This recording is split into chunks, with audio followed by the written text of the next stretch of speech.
Bonjour Mortala. Bonjour Fatih. Alors, on est d'attaque?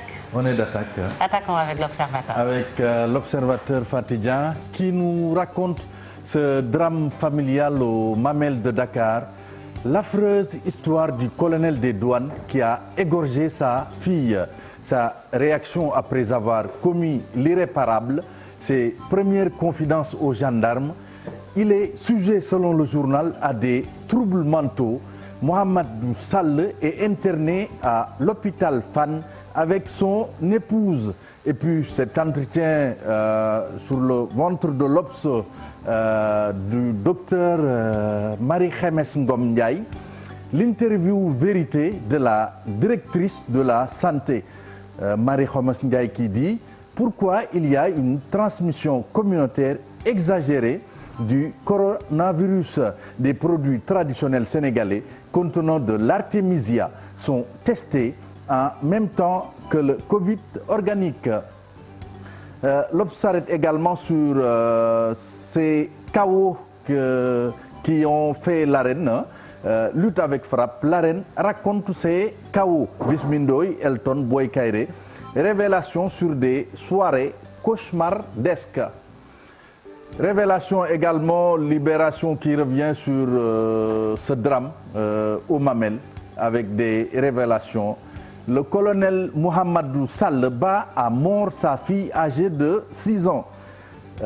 Mohamedou Sall qui dit « J'étais possédé par le diable, je voulais juste la corriger, mais je ne sais plus ce qui s'est passé après. »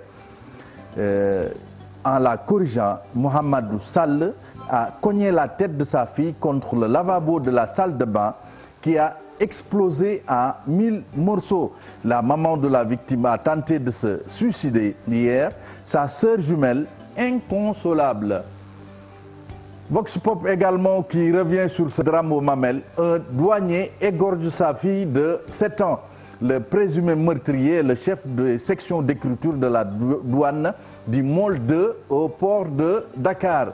Mohamedou Sall souffre de troubles mentaux et a été interné au service psychiatrique de l'hôpital Fann. La victime a une sœur jumelle.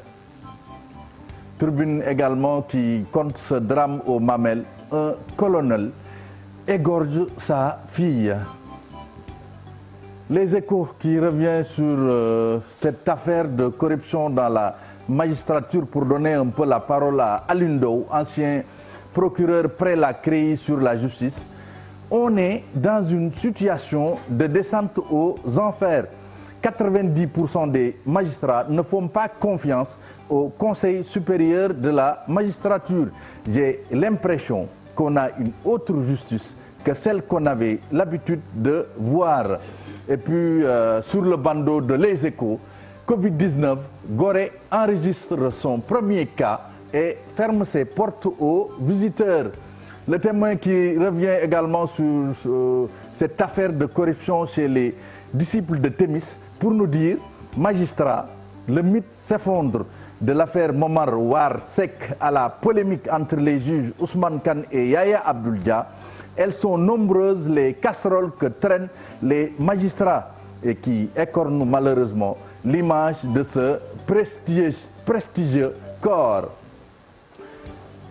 Crise au sein de la magistrature, enquête dévoile les dessous d'une guerre. Un magistrat sur la crise, c'était désespérément prévisible. La loi sur la retraite des magistrats, la racine du mal. Bon, le quotidien qui revient un peu sur une autre pandémie, mais le quotidien l'appelle pandémie foncière. 800 000 hectares en contentieux.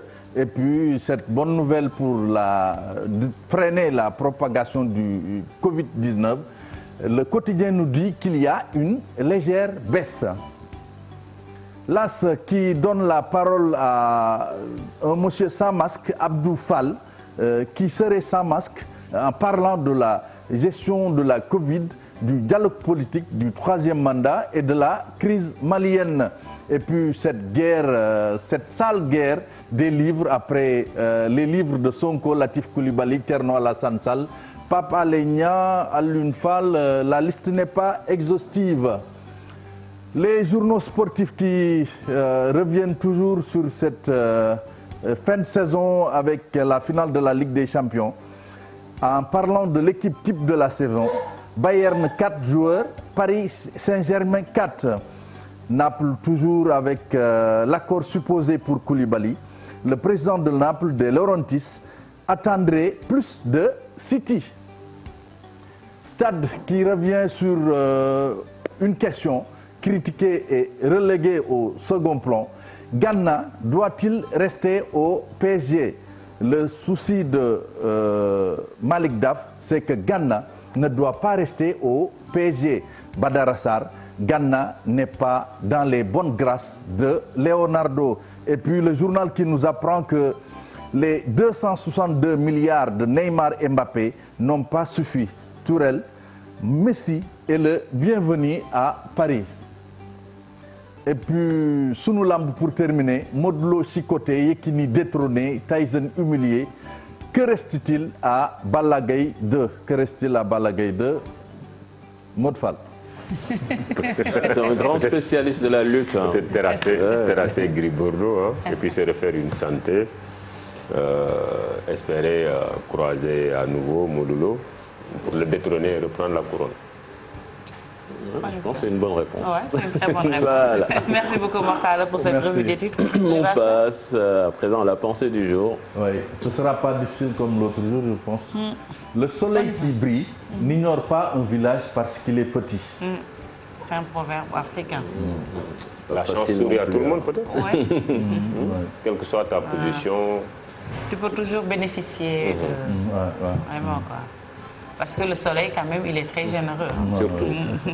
Le soleil, c'est la pour vie. tout le monde, Le soleil brille pour tout le monde. C'est ça. C'est ça. Merci beaucoup, Mortala. Merci, Fatih. Rendez-vous demain à partir de 6h30 pour un nouveau numéro de la Une des journaux. C'était la revue des titres. Tout de suite, nous allons parler économie avec Fatou Bintou Conté.